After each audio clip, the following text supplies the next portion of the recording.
திடீர்னு இனம் புரியாத பயம் இல்லை கடன் மன உளைச்சல் என்ன மாதிரி இருந்துச்சுன்னா நம்ம என்ன செய்வோம்னா காக்க காக்க கனகவேல் காக்க நோக்க நோக்க நொடி நின் நோக்க தாக்க தாக்க தடையிற தாக்க அந்த பாட்டை பாடுவோம். இல்லாட்டி போட்டுருவோம். இதில் முன்னாடிலாம் டேப் ரெக்கார்டில் போடுவோம். இப்போ வந்து ஃபோன்லேயே நம்ம கேட்குறோம். டிவியில் கூட சாயந்தரம் ஆனால் போட்டுருவாங்க சில டிவியில், சில சேனலில். இந்த யாம் இருக்க பயமேன் அப்படின்னு சொல்லி எந்த சாமிக்குமே வைக்க மாட்டாங்க, முருகனுக்கு தான் வச்சுருப்பாங்க யாம் இருக்க பயமேன் அப்படின்ட்டு. இப்போ பழனி முருகன் கோயிலில் வந்து இந்து அல்லாதவர்கள் வந்து கொடிமரத்தை தாண்டி போகக்கூடாது அப்படின்னு சொல்லியிருக்காங்க. அது எனக்கு நல்லதாக படலைங்க. இயல்புலேயே நம்ம ஜோதிட ரீதியாகவே பார்த்திங்கன்னா கேதுவோட பாதிப்பு இருந்துச்சுன்னா நான் சொல்லுவேன் சர்ச்சில் போய் மெழுகுவத்தி ஏற்றி வணங்கிவாங்கன்னு சொல்லுவேன். கேதுவோட காரகம் மெழுகுவத்தியில் இருக்குது. நம்ம இயேசுநாதர் நம்ம சொல்கிறோம்ல, அவர் வந்து ஞானி சன்னியாசி, அதனால் அவரை வழிபட்டு வர்றது நல்லது அப்படின்னு நான் சொல்லுவேன். அதே மாதிரி ராகுவோட பிரச்சனைகள், ராகுவால் துன்பங்கள் துயரங்கள் இருக்கும்போது நான் தர்காவுக்கு போயிட்டு வாங்கன்னு சொல்லுவேன். அங்கே போனால் உங்களுக்கு கொஞ்சம் நல்லது நடக்கும், முடிஞ்சால் அங்கே தங்கலாம், அந்த மாதிரிலாம் நான் சொல்லியிருக்கேன். ஓதணும் சொல்லியிருக்கேன். நம்ம பேருக்கு ஓத சொன்னால் அவங்க ஓதுவாங்க. இப்போ சமஸ்கிருதத்தில் போய் நம்ம சாமியை எனக்கு என் பேரில் இது பண்ணுங்கள் அர்ச்சனை பண்ணுங்கன்னு சொல்லுவாங்களா, அதே மாதிரி தர்காவில் போனோம்னா நம்ம பேர் சொல்லி ஓத சொன்னோம்னா அவங்க ஓதுவாங்க. இதெல்லாம் வந்து நல்லது அப்படின்னு சொல்லிட்டு நான் சொல்லியிருக்கேன். அப்படி இருக்கும் பட்சத்தில் மாற்று மதத்துக்காரங்க வந்து இங்கே வரக்கூடாது, அவங்களுக்கு தெரியும்.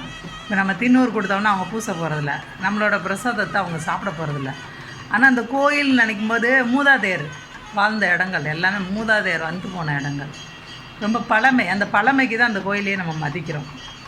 அப்படி இருக்கும் பட்சத்தில் அங்கே எல்லாருக்குமே உரிமை இருக்குது. மனிதராக பிறந்த எல்லாருக்குமே அங்கே உரிமை இருக்குது. விலங்கினங்களுக்கு உரிமை இருக்குதுன்னு வச்சுக்கோங்களேன். இவங்க தான் வரணும், இவங்க தான் வரக்கூடாதுன்னு சொல்லி நம்ம வரையறுக்கக்கூடாது. ஆன்மீக சிந்தனை உள்ளவங்க யார் வேணால் வரணும். ஒருவேளை ஏதாவது தப்பு அங்கனக்குள்ளே அவங்க பண்ண நினச்சா கண்டிப்பாக அவங்க கைது பண்ணிடுவாங்க, அவங்களுக்கு தண்டனை கொடுக்க போகிறாங்க. அதனால எல்லா மதத்தையும் சமமாக நினைக்கணும். இந்த மாதிரிலாம் தடையெல்லாம் விதிக்கக்கூடாது. எனக்கு இதில் உடன்பாடே கிடையாது. ஏன்னா நம்ம இந்துக்கள் வந்து தர்காவுக்கு போகிறோம், சர்ச்சுக்கு போகிறோம், எல்லாம் பண்ணுறோம். அப்படி இருக்கும்போது அவங்களுக்கும் நம்மளோட கோயிலுக்கு வர்றதுக்கு முழு உரிமை இருக்குது. சரிங்களா? பாரம்பரியமாக ஏதோ ஒரு தலைமுறையில் எல்லாருமே ஒன்றா தானே இருந்திருக்காங்க.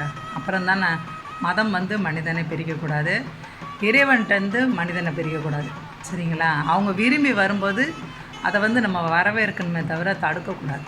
அதனால் இந்த முடிவு வந்து எனக்கு வந்து ஒப்புதல் இல்லை. மற்றவங்களாம் அவங்கவுங்க கருத்துக்களை எல்லாத்துலேயும் வைங்க. ஃபேஸ்புக்கில், ட்விட்டரில் எல்லாத்துலேயும் அவங்க கருத்துக்களை பதிவு பண்ணுங்கள். அப்போ தான் அரசாங்கத்துக்கு போய் சேரும் அந்த கருத்துக்கள்.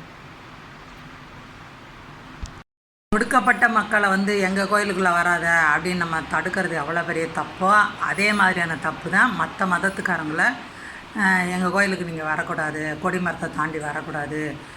அப்புறம் சாமியை பார்க்காம ஒருத்தங்க அவ்வளோ கஷ்டப்பட்டு மலையேறி என்னங்க செய்ய? மலையேறது சாமி பார்க்க தானே. வெறும் கொடிமரத்தை பார்க்கணுன்னா வெளியே நின்று பார்த்தா கூட கொடிமரம் தெரியும். அதனால் எப்படி ஒடுக்கப்பட்டவங்கள இந்த கோயிலுக்குள்ளே நுழைய விடக்கூடாது, அந்த கோயிலுக்குள்ளே நுழைய விடக்கூடாதுன்னு பண்ணுறாங்களோ அது எவ்வளோ பெரிய தப்போ அதே தப்பு தான் இதுவும். மற்ற மதத்துக்காரங்க உள்ளே வரக்கூடாது, அதாவது நீங்கள் உள்ளே வரக்கூடாதுன்னு சொல்கிற ஒன்று தான் சாமியை பார்க்கக்கூடாதுன்னு சொல்லுங்கள். உள்ளே இது வரைக்கும் வரலாம்னா அது எதுக்கு? யாராவது பாதி சேர்ந்து சிறப்பாங்களாங்க, பாதி மட்டும் அடிப்பாங்களாங்க? அதுமாதிரி கோயிலுக்குள்ளே வந்துக்கலாம், ஆனால் கொடிமரத்தை தாண்டக்கூடாதுன்றது அது என்ன நியாயம்? ஆனால் எல்லாமே ஒன்று தான். இது தப்புனா அதுவும் தப்பு தான்.